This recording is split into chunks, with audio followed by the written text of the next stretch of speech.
imani. Sio kama mama mwenye alisema, alikuwa anasema wakati ifika. Iwe itafika wakati ya kwa Mungu utafika.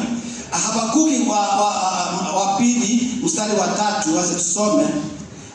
Inasema Habakuku wa pili mstari wa 3, maana jozi, haleluya, ama vision hii bado ni kwa wakati ulioamliwa, inafanya haraka ili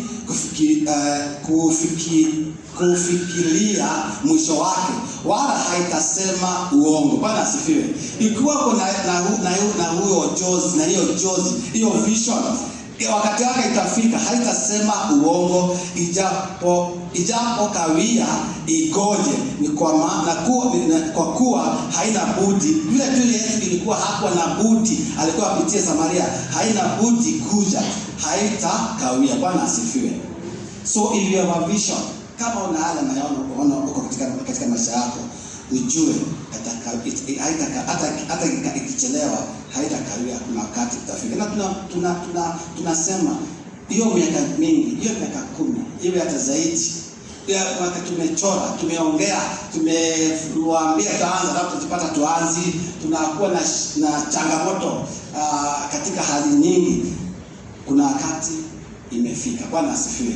Tunaomba kwamba Mungu atatuwezesha. Na kwangu maombi ni kwamba wakati tutakuwa nikitoka hapa, utakuwa umegeuka katika nafsi, kiroho na kila yote, kwa sababu lazima tufanye kazi kwa roho na kweli. Utakuwa umegeuzwa ni neno la Bwana, na ukajipata uko tofauti kuhusu hii mradi. Labda umekuwa ukisema wameshida wakisema, basi ikifika tutajua. Bwana asifiwe.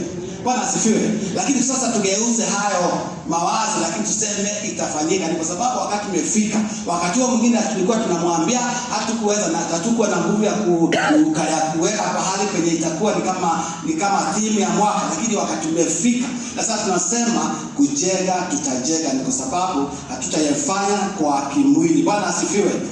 Bwana asifiwe. Tutaifanya kwa kiroho na ukweli. Ni kwa sababu vile tu kama vile watu wa Israeli, hasa Zerubabeli, katika mstari wa Zekaria 4 mpaka mstari wa 6, walikuwa wanajenga hekalu, na labda walikuwa katika hiyo changamoto kama yenye tujipata. Walikuwa wanajaribu, mambo inafanyika, yale mipangilio inaenda kombo, lakini wakati mmoja wakaambiwa katika Zekaria 4 mstari wa 6, akajibu akaniambia akisema, hii ndilo neno la Bwana kwa Zerubabeli kusema, si kwa nini? Kwa uwezo, wala si kwa. Kwa hivyo hatukuja hapa kwa nguvu zetu, na tunakusihi usifanye hii kazi kwa nguvu ya kimwili na ama vile na kifikiria, kwa sababu usi kwa nguvu, bali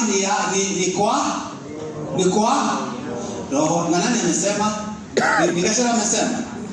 Ni nani amesema? Asema Bwana wa nani? Bwana wa majeshi. Bwana, tupigie Bwana makofi. Haleluya. Asema Bwana wa majeshi. Na ningetaka kwa hivyo ni kwa sababu at short time tutamwelezea vile mnaweza changia katika hii hali ya kuchanga, ndio basi tupate hizi hela. Tushaelezea kwamba mradi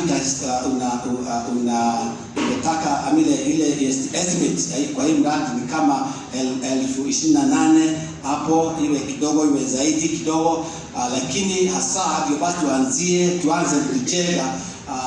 Na ni neema, na kwa chini mwambie ni neema.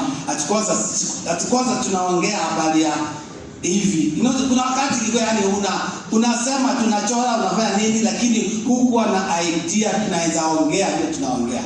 Bwana asifiwe. Hukuwa na misi yako zimwambie. Hata wakati sasa kama pastor anasimama hapa anasema, ama senior pastor anasimama hapa anasema, anaelezea vile I support you. Kuna wakati hukuwa na maini, ni kwa sababu ilikuwa kazi na ilikuwa inaonekana kama ni habari sana, ni kazi ngumu zaidi. Lakini Mungu ni nani? Haleluya. Mungu ni nani? Hebu sema Mungu ni nani? Mungu si binadamu. Mungu si kama Naomi, si kama mimi na wewe. Haleluya. Haleluya. Mungu ni Mungu. Wacheni nani? Wacheni nani? Afanye nini? Wacheni Mungu. Aitwe Mungu. Wacheni Mungu. Wachani. Bwana asifiwe. Najua pale nimetoka.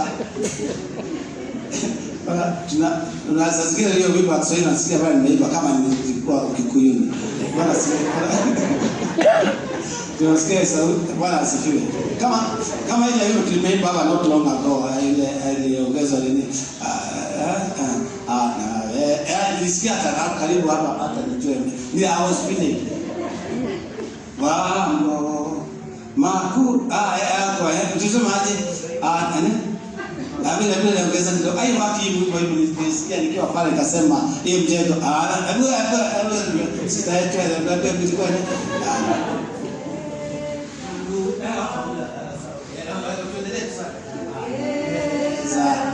tumbeni.